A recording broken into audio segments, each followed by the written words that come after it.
What's the deal? What's the deal, my people? It's your girl Smooth, and I'm back on another video. We back with, the creepy stuff. If you knew what I was doing when I was 16, I used to do a lot of horror stuff. We bringing it back to the channel, man. So we got 6 most disturbing moments in TV history. We ain't gonna do too much talking shit. Let's get straight to it. Let's do it. Wife swap was built on contrast. Okay, wife swap. The premise was simple. Wife Two swap? families What with happened? radically different values would trade mothers for 2 weeks, allowing viewers Wait, to these watch supposed to be clashing scary, though, lifestyles so- collide or and, creepy. ideally, end in mutual understanding. Yeah, wife swap thing, yeah. Different rules, different homes, different worldviews. By the end of each episode, everyone was supposed to learn something. But one episode didn't just age poorly. It became impossible to revisit without thinking about what happened years later. What? Nearly a decade after Wife Swap introduced viewers to the Stockdale family, their quiet farmhouse in Ohio became the site of a deadly shooting. Whoa! The Stockdales appeared on Wife Swap in 2008. They lived in Beach City, Ohio, on a farm that doubled as a strict lesson in discipline and obedience. The family followed deeply religious beliefs People that have and no maintained lips scare rigid me. control over daily life.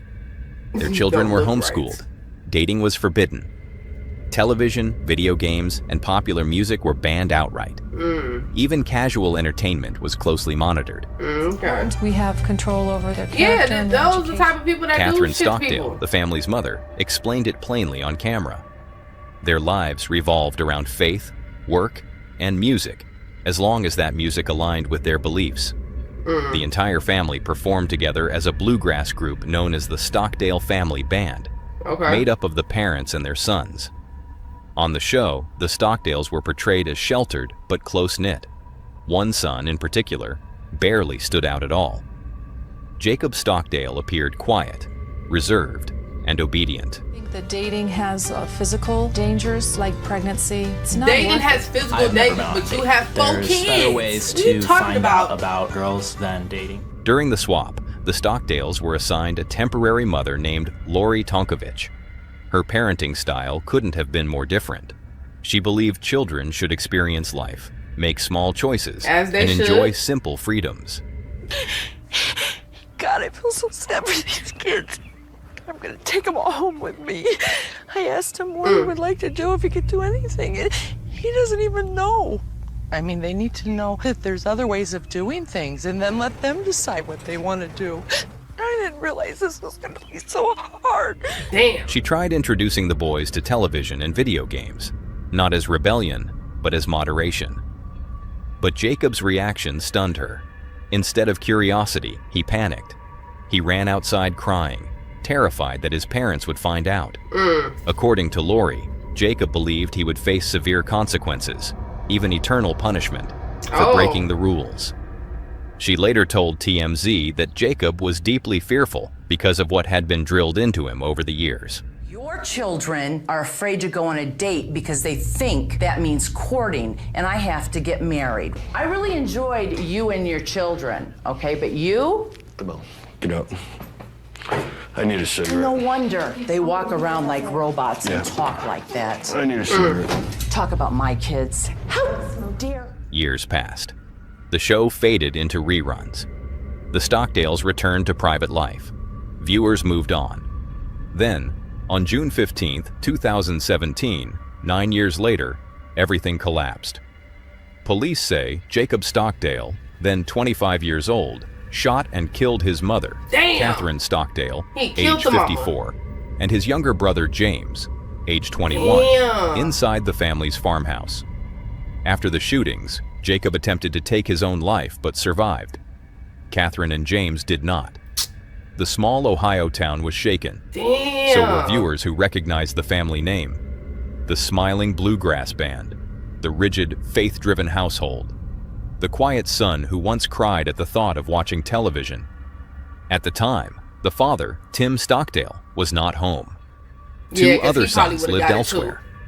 too. Jacob yeah, was not 'cause I was finna immediately say, charged why due to was- his condition. He was later committed to a psychiatric facility and entered a plea of not guilty by reason of insanity. For nearly 3 years, the case remained stalled as doctors evaluated his mental competency. Investigators never publicly identified a clear motive. In 2021, Jacob Stockdale admitted to the killings. He pleaded guilty and was sentenced to 2 concurrent terms of 15 years to life in prison. He is now serving that sentence in an Ohio state prison. Damn. He is currently 33 years old. It was a story that unfolded behind closed doors, though this next one played out in public, with cameras rolling as events turned deadly. Quick interruption. If you're enjoying this video, why not hit that subscribe button? We're on a mission to hit 500. Yeah. So, don't miss out. Subscribe now and let's go. By 2014, Cops had already been on the air for more than 2 decades, making it one of the longest-running reality television shows in American history. Got episodes, like recent episodes the series that come followed on? Police officers in real time, capturing everything from routine traffic stops and domestic disputes to drug raids and armed robberies. The appeal was its rawness. Viewers were watching real situations unfold as they happened. On Tuesday night, some of those August Cops 26, episodes, 2014, they definitely used to be the doing Cops it up. production crew was nearing the end of its time in Omaha, Nebraska. They had been working alongside the Omaha Police Department since June, and this was their final week in the city. That night, around 9:20 p.m., Detective Darren Cunningham responded to a robbery in progress at a Wendy's fast food restaurant in downtown Omaha. He immediately called for backup. Within seconds, 2 additional officers arrived at the scene. Inside one of the responding patrol cars were 2 members of the cops crew, cameraman Michael Lee and sound technician Bryce Dion.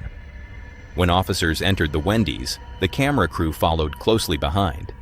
2 officers went in through the front entrance, while another moved toward the emergency exit at the back of the restaurant.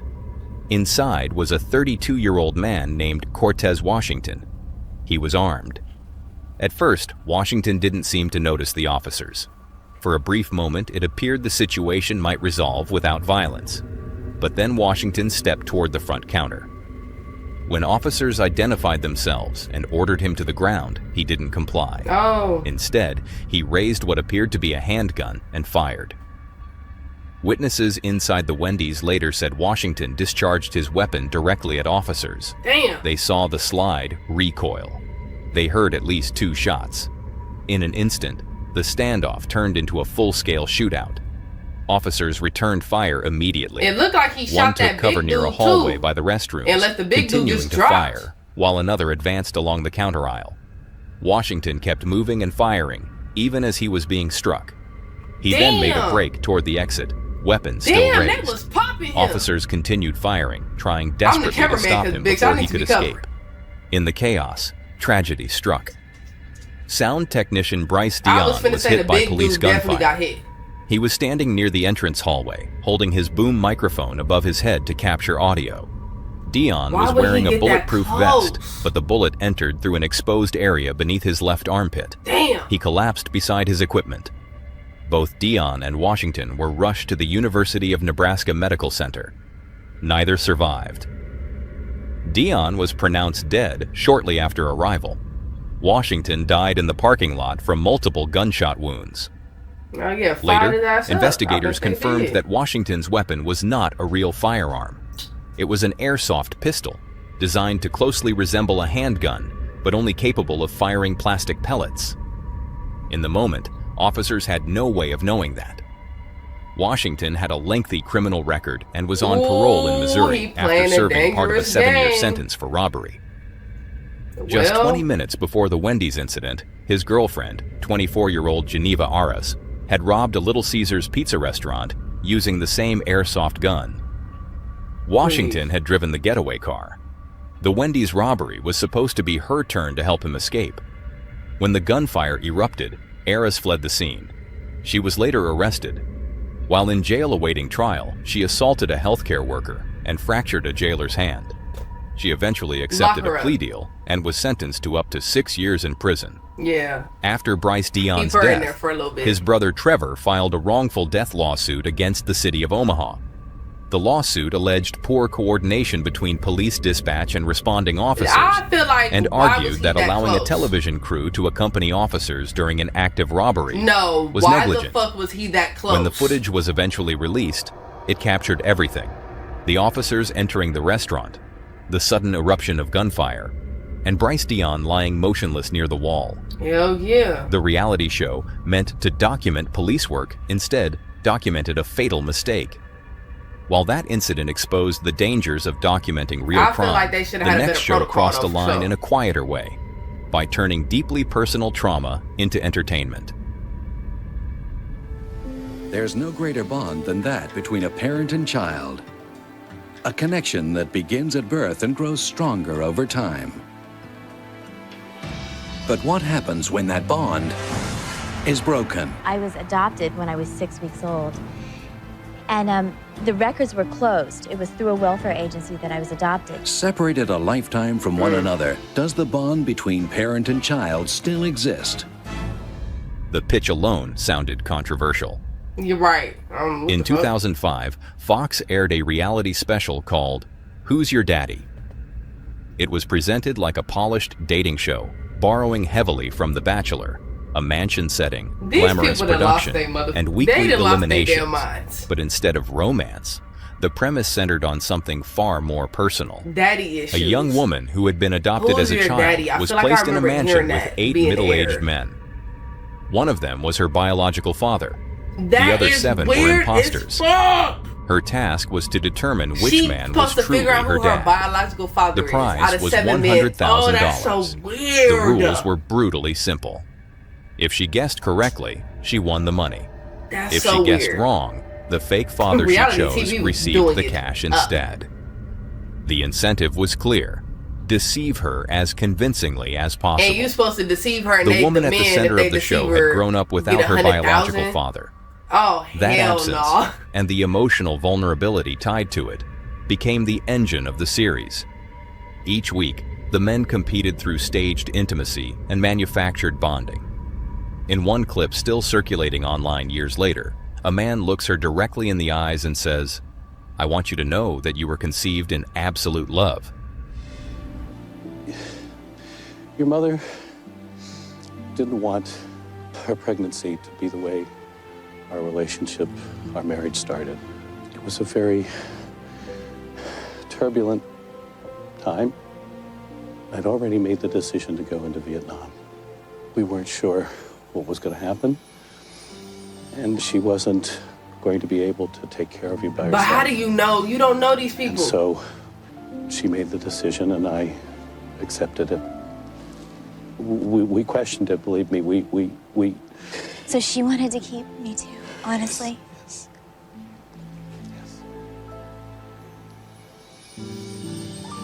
That's weird as I want you fuck. to know you were conceived Like, in that's absolute weird. love, and I loved your mother very, very much. There wasn't a day that went by that I didn't think about you and regret what we did. Are you serious? She breaks down in tears. The moment plays exactly as reality television intends. Later, it's revealed the man was an actor, Oh not her my father. God. Adoption No. advocates and charities condemned the show immediately. Condemned They it argued that the immediately. deeply personal and often painful search for biological identity That's had been weird. turned into The dude entertainment, did all that and he's complete an with actor. financial Oh, manipulation to and lock these emotional people up deception. who created this Public shit. backlash was swift. I'm definitely gonna Fox have to see some quietly more canceled clips, the 'cause show. That's crazy. The remaining 5 episodes, already filmed, were never aired on the main network and were later released with little promotion on Fox Reality Channel. The experiment ended almost as quickly as it began, but the ethical questions it raised still linger. Luckily, the backlash stopped that experiment early. But another reality series would go even further, with consequences no one could reverse.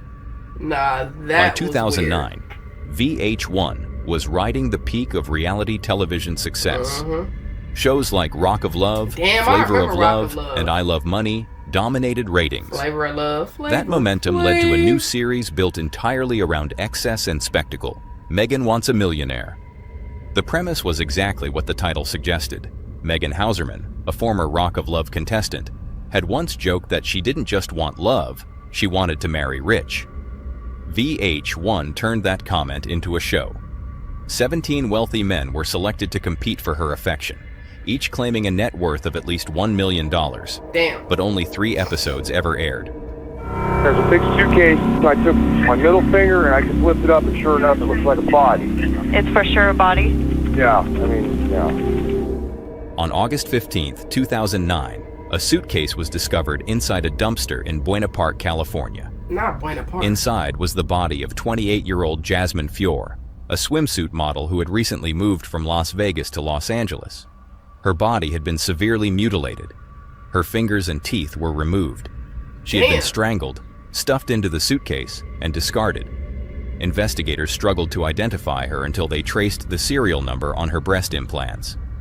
The name that came back was Jasmine Fior, reported missing just hours earlier. That is crazy. A name immediately surfaced in the investigation: Ryan Jenkins. Jenkins was a contestant on Megan Wants a Millionaire, presenting himself as a successful real estate investor. What viewers didn't know was that shortly after his elimination from the show, Jenkins met Jasmine Fior in Las Vegas. Within days, they were married. The relationship was volatile. Reports later revealed intense arguments, jealousy, and prior incidents of violence. By the time Fior was murdered, the couple had already separated and reconciled multiple times. On August 14th, the couple checked into the L'Auberge Del Mar Hotel in San Diego for a charity poker tournament. Surveillance footage captured them leaving the hotel together around 2:30 a.m., later appearing at a downtown nightclub. At approximately 4:30 a.m., Jenkins returned to the hotel alone. Jasmine Fior was never seen alive again. The following morning, Jenkins checked out. That evening, he reported Fior missing, claiming she left to run errands and never returned. On August 18th, Fior's body was officially identified. VH1 acted quickly. On August 19th, the network quietly removed Megan Wants a Millionaire from its schedule. On August 20th, Jenkins was charged with Fior's murder, and the show was erased entirely. Damn. All references were scrubbed from VH1's website. Damn. Another show Jenkins had filmed, I Love Money 3, was also canceled and never aired. A nationwide manhunt followed. Jenkins fled Los Angeles, retrieved his speedboat in Nevada, and headed north. Police later found his BMW abandoned near a marina in Blaine, Washington, engine still warm. Authorities believe he crossed into Canada by boat. On August 20th, Jenkins checked into the Thunderbird Motel in Hope, British Columbia. Witnesses later said he looked exhausted and unrecognizable from his television appearance. 3 days later, the motel manager entered his room and found Jenkins deceased. Damn. My heart and love for her was pure and powerful. It took over every thought and action. It inspired me, it drove me, and brought out the very best in me. According to his father, Dan Jenkins, there was a lot of good in Ryan, but it had been corrupted. He said, I'm good. Ryan was a fine young man. He was smart. He was kind. He was sweet. He was innocent. He went to Hollywood, and something down there in the last 4 months, including this girl, just destroyed him. But an investigation later revealed Jenkins had a documented history of violence. In 2007, he was convicted of assault. Earlier in 2009, he had been charged with assaulting Fior in Las Vegas. Damn. None of this was uncovered during casting. VH1 and production company 51 Minds had not run a criminal background check. A man with a violent past was placed into a reality TV spotlight with deadly consequences. And with that, we head to the summer of 2000. Nancy Campbell Panitz had agreed to appear on The Jerry Springer Show. She was told she would be reunited with her ex-husband, Ralph Panitz, and the woman he was involved with. What she wasn't prepared for was what the producers truly wanted. Not resolution, but as the goal was humiliation and provocation, she walked off the stage. But weeks later, on the very day the episode aired on television, Nancy Campbell Panitz was found dead. Her ex-husband, Ralph Panitz, went to her home shortly after she had been granted a restraining order against him. He beat and strangled her. Damn! Millions of viewers had just watched her visible discomfort on national television, unaware they were witnessing the last public moments of her life. Nancy's murder became the most infamous tragedy connected to The Jerry Springer Show, a program built on conflict, chaos, confrontation would be encouraged, or how Look at his emotionally mullet. ambushed she would be on stage. Like, look at him. Especially with the man He she has no feared most. color. Ralph Like, he looks Panitz pale, was arrested, like, no. tried, and convicted. Like, he he was has a sentenced to mullet. life in prison. During sentencing, the judge directly criticized the show, placing blame not only on Panitz, but also on the producers and Jerry Springer himself for their role in inflaming Hey, Jerry tensions. Springer documentary is good. Jeffrey It's on filed a Netflix, lawsuit against You haven't Springer seen and the it, you show's watch it. producers, arguing that I his did mother not had know been that show was exploited and cracking placed like in that. danger. The case was later dropped without a financial settlement. Jerry Springer died in 2023.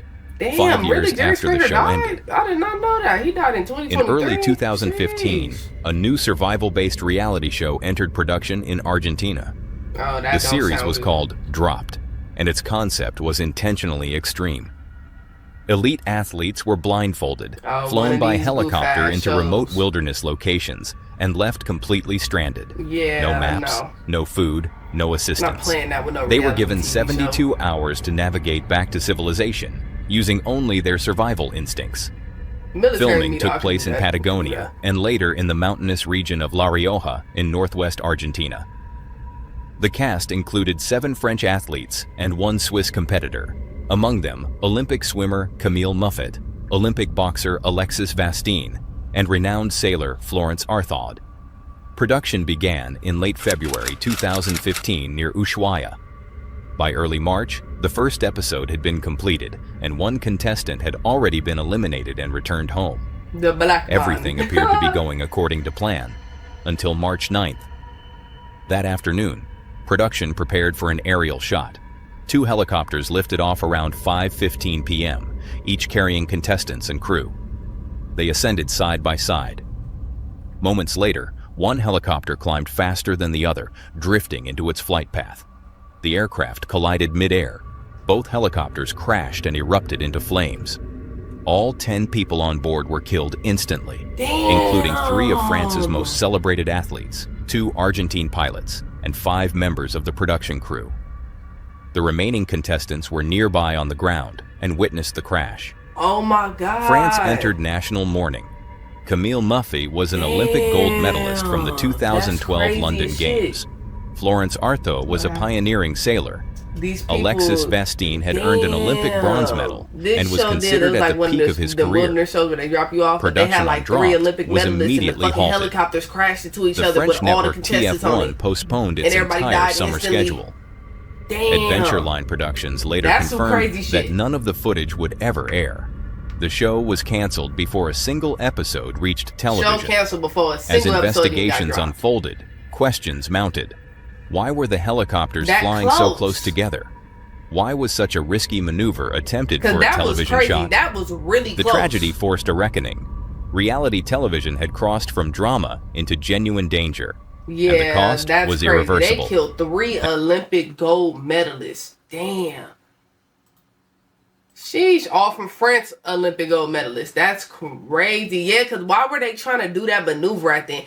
That was crazy, man. Hey, you already know. I appreciate y'all for tuning in. Stay tapped in. If y'all want to see more creepy, horror type videos, comment down below and I'll check them out, man. Until then, I'll catch y'all on the next one. We out.